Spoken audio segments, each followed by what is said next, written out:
Welcome to this edition of Basic Stitch Clips brought to you by the Drop Stitch. In this episode, I will be demonstrating the edge stitch.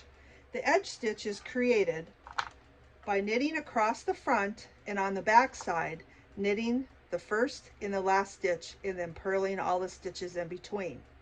This method and technique is oftentimes used when knitting a sweater flat and the sleeves flat, and then helps in the construction of sewing it together.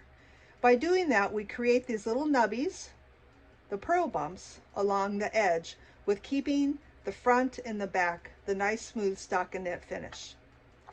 This is stockinette without the edge stitch, and you get just a nice smooth, but it is a little bit harder to pick up or to know where to pick up the stitches doing the mattress stitch in sewing your sweater together.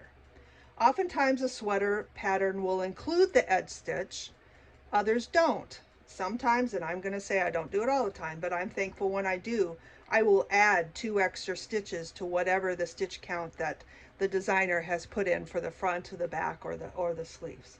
And it's just a little technique that helps when sewing a sweater together, similar to the way you would sew if you were sewing something on a sewing machine.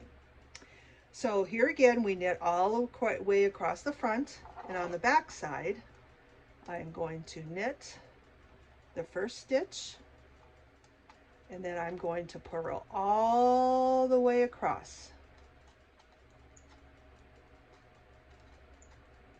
And then when I get here, I'm going to knit this last stitch, and that creates the edge stitch.